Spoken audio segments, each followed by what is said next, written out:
Hi everyone. I'm posting from a throwaway account because my main has too much personal information, and this story is so crazy that I don't want to expose my real name. My name is Sarah, 32, my ex-husband is David, 34. We were together for 10 years, married for 7. We had no children, and honestly, I thank all the gods for that mercy. We met in college at UCLA. I was a freshman, he was a senior. A typical love story. A handsome, confident guy with a guitar, God, how cliché, who played at parties and wrote songs. He charmed me. He brought me coffee at the library, took me on cheap dates to diners because he never had money, but I was young and romantic, and I thought it was so sweet. After graduation, life went downhill, but I didn't notice. I got a job at a tech company in Silicon Valley and eventually worked my way up to a senior cybersecurity specialist position. My specialty is digital asset protection and risk management. I work for a large international corporation, and they pay me accordingly. David, though, how should I put this gently? He was a man with potential.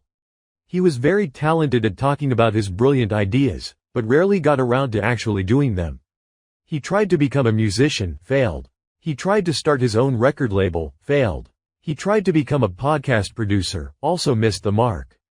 For the last 5 years or so, he hadn't really worked at all, scraping by on odd jobs and freelancing that paid peanuts. I was the one who carried us. I bought us a house in the suburbs of San Jose. The mortgage was in my name, but the house was titled to both of us since we were already married. I bought him 2 different cars. First a used Ford Mustang because he'd always dreamed of a muscle car, and a couple of years later, when the Mustang broke down, he didn't maintain it, I bought him a brand new Tesla Model 3. Because he said, eco-friendly future was his thing and it would help him find partners for startups. I paid for his courses.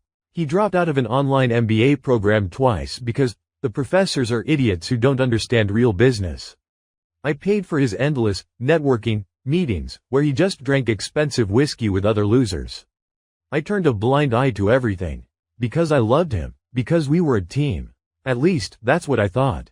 It was an ordinary Tuesday. I was coming home from a 2-week business trip to Austin, where we were launching a huge project for a financial corporation. I was exhausted, hadn't slept properly in days, and had a terrible headache. I only dreamed of one thing: taking a hot shower, then collapsing into our bed and hugging David.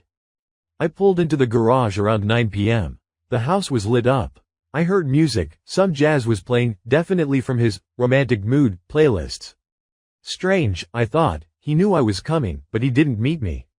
Maybe he's preparing a surprise? I walked in through the kitchen into the living room, and I saw it. David was sitting on our couch. Next to him, on his lap, sat some blonde with inflated lips and silicone breasts visible from a mile away even under a loose t-shirt. On the coffee table was a bottle of expensive Californian wine, Petrus, by the way.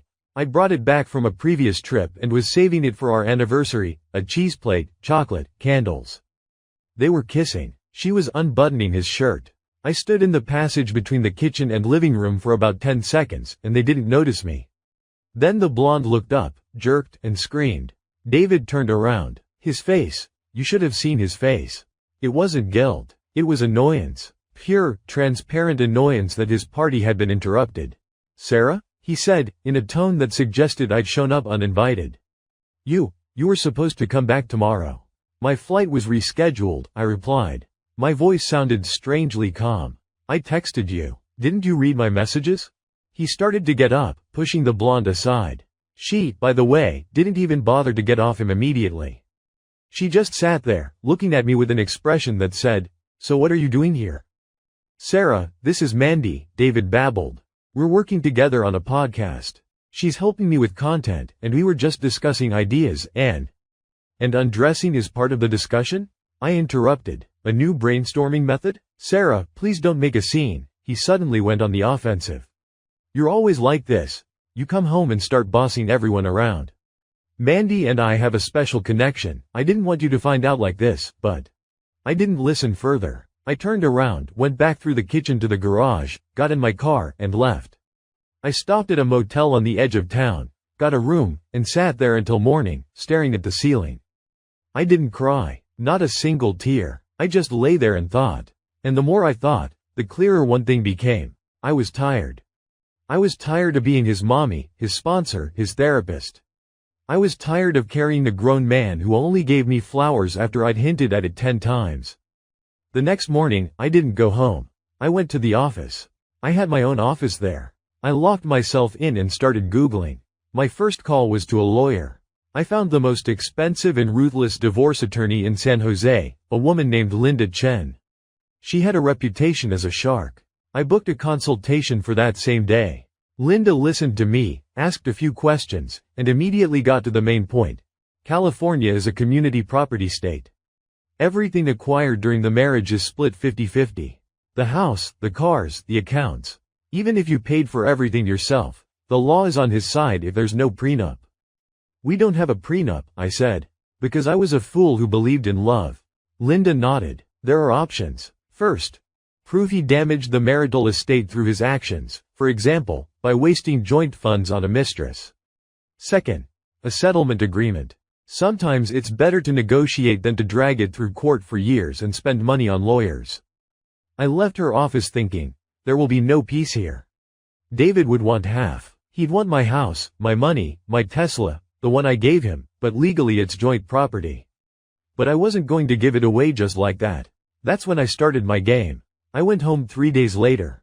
In the meantime, judging by appearances, David had managed to drink all my wine and bring Mandy over a couple more times.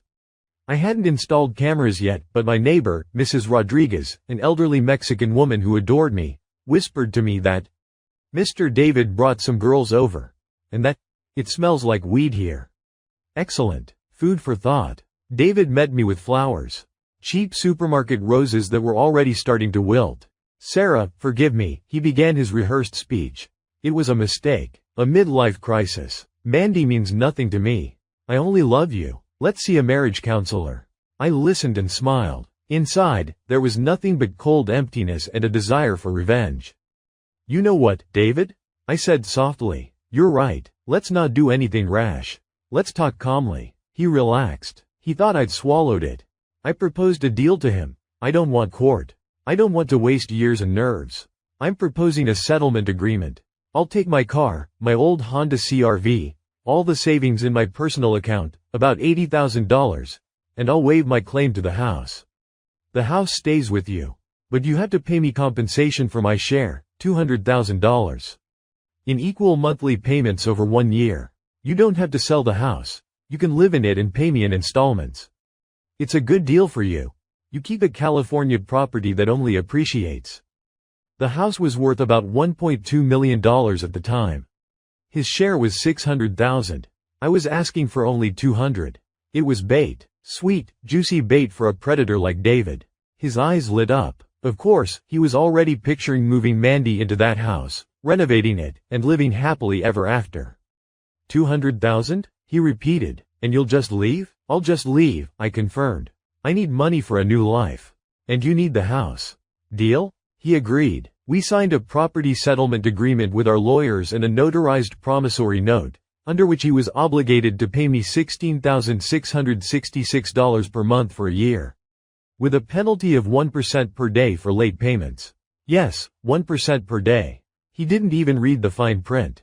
He just wanted to get rid of me as quickly as possible and start his new life with Mandy. I moved out a week later. I rented a small apartment in a neighboring district, took my things, books, laptops.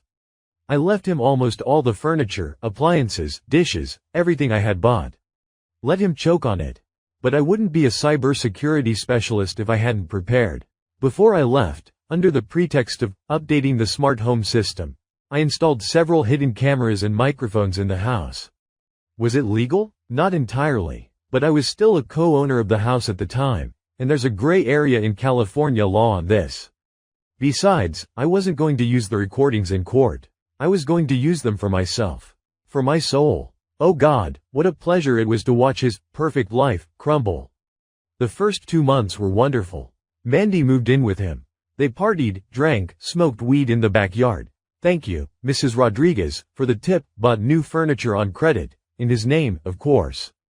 David paid me the first 2 payments on time. He withdrew $33,000 from his account, money from selling his old Mustang, which I had repaired before the sale, and paid me.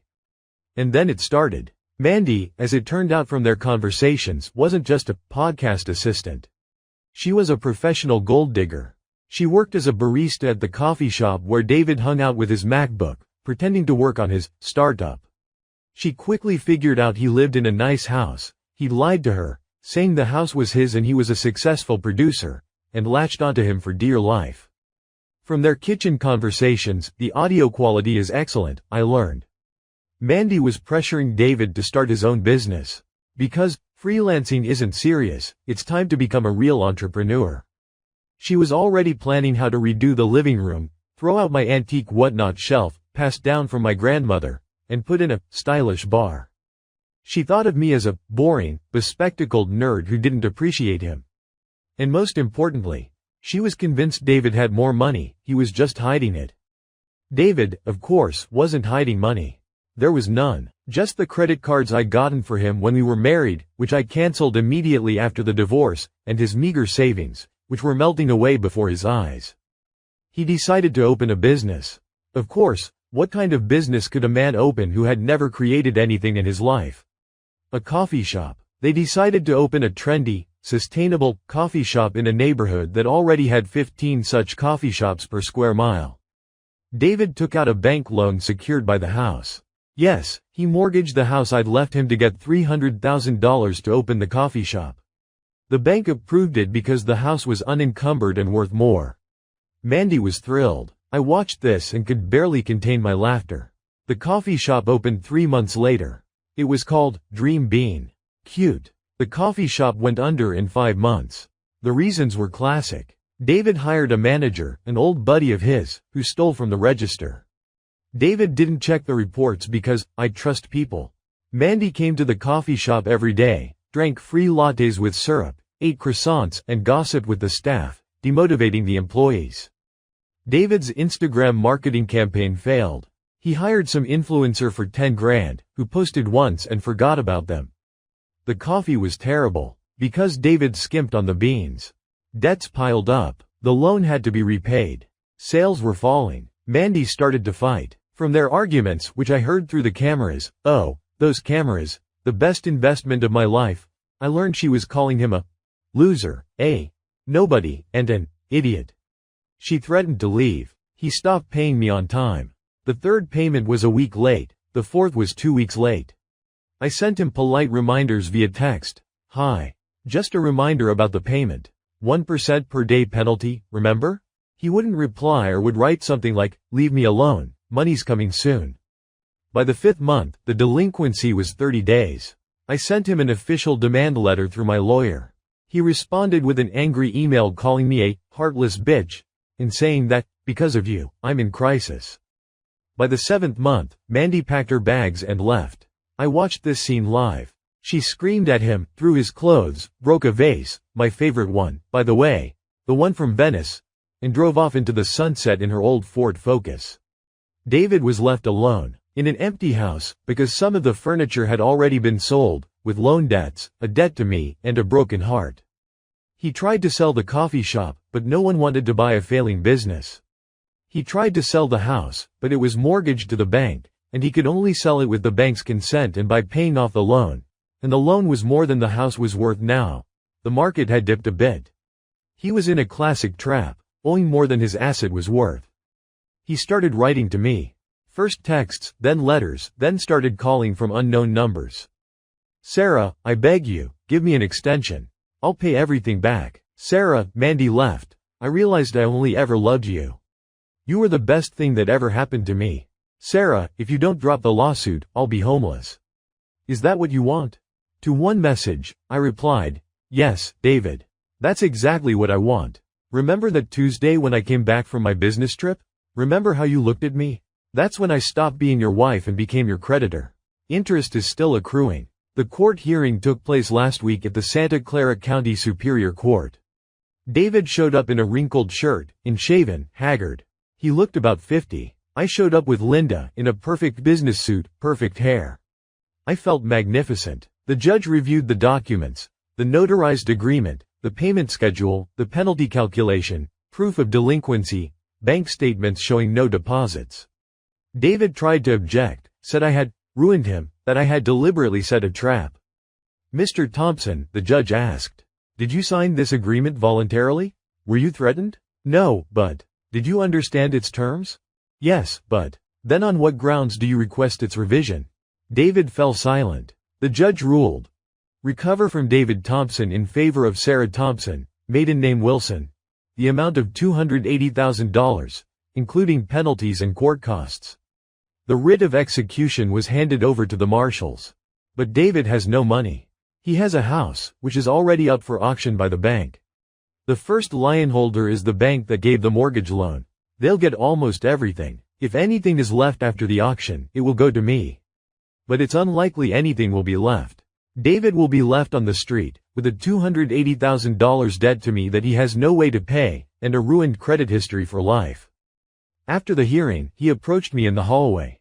Security was nearby, but he didn't cause a scene. He just stood there and looked at me with beaten puppy dog eyes. Sarah, he said quietly. Forgive me, I was an idiot. I didn't appreciate you. You were right about everything. Can we just talk? Maybe have dinner somewhere? I know I messed up everything, but maybe we have a chance? I looked at him and laughed. Not evilly, but genuinely. David, are you serious? You think I'll take you back after you blew $500,000, cheated on me with a silicone doll, and now you want me to save you? Do you even know me at all? He hung his head. I just don't know what to do, he whispered. That's not my problem, I replied. Good luck finding housing. I hear homeless shelters are quite nice these days. I turned and walked away. Linda walked beside me, smiling. You did great, she said. Few people know how to end things so beautifully. Now I'm sitting in my new apartment in San Francisco, with a view of the bay. I bought it recently, partly with the money David did manage to pay me, partly with a new mortgage, now without the credit risks associated with a husband. I have a new job, an even higher position, even more responsibility. I met Mark. He's an architect. We met at a contemporary art exhibition. He's kind, smart, independent, has his own apartment, his own car, his own hobbies. He doesn't need my money, he needs me. We're planning a trip to Hawaii next month. And yesterday, I got a letter from David. A real paper letter, no return address, but postmarked San Jose. He wrote that he's living in his car, that same Tesla I bought him, which the bank hasn't taken yet because it's titled in his name, but they will soon.